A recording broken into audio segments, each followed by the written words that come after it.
All right, I want to talk about the heart for a couple minutes here. And as you can see, I have a big heart.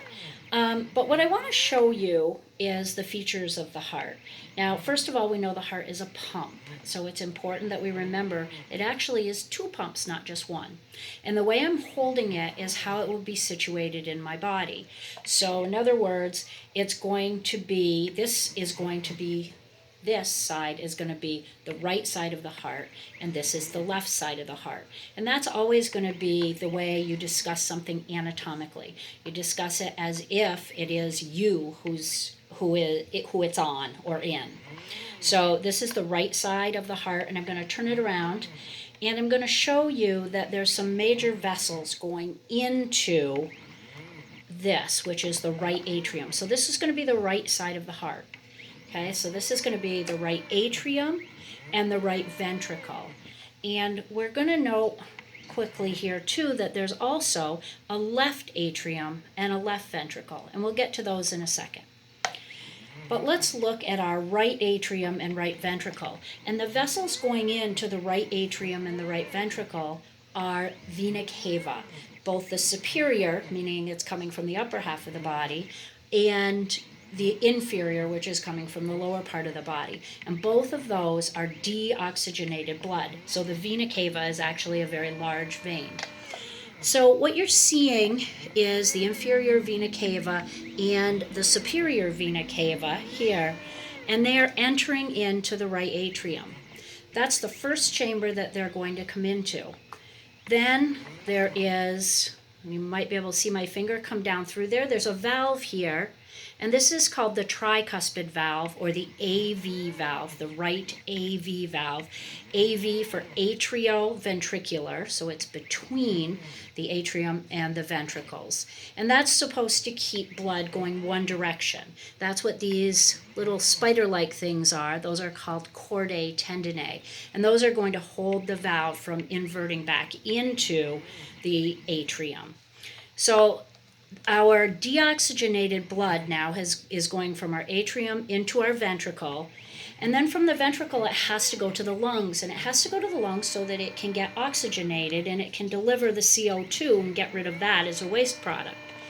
So this right here is the valve that goes to, it's called a semilunar valve, and that's going to go into what's called the pulmonary trunk. You can see that here. This is the pulmonary trunk. Remember, you have two lungs. So what's going to have to happen is the pulmonary trunk is going to have to break off, and there's going to have to be a pulmonary artery.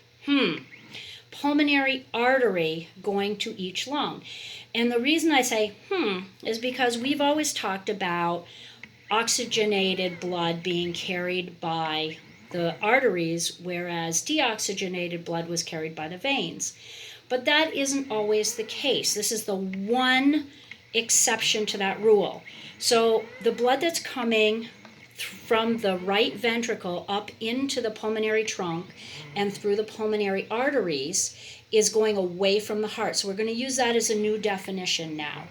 Arteries are going to carry blood away from the heart, while veins will carry blood toward the heart. So this is an artery that's moving away, and it also has blue. So it's deoxygenated blood, but it's called an artery.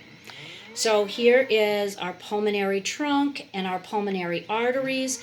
Those are going to go to the lung, each lung, and then we have they get rid of their carbon dioxide, they take in more oxygen, and now they've got to come back to the heart.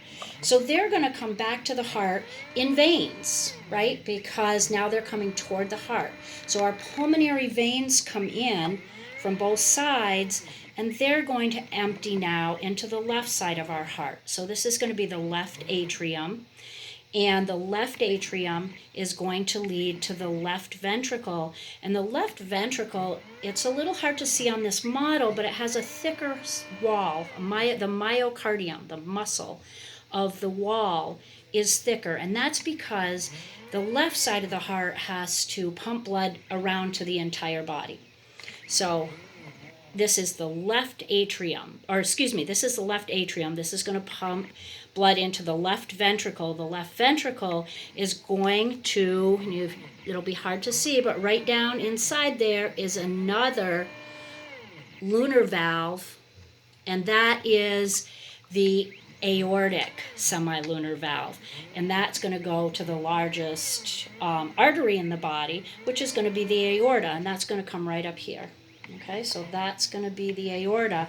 The aorta is going to service the upper part of the body with vessels coming off on top, and then it's going to turn and it's going to go down along by the backbone until it gets to a point where it splits to go down into the legs. Okay, and that's called the inferior aorta.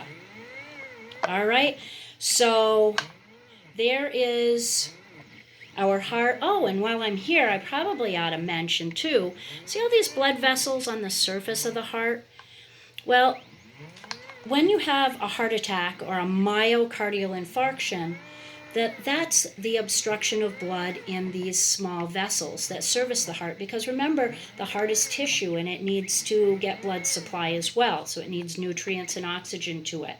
So if you obstruct one of these small vessels by getting a clot in it, then what ends up happening is blood does not get to the far reaches beyond that obstruction, and heart tissue will die in that area.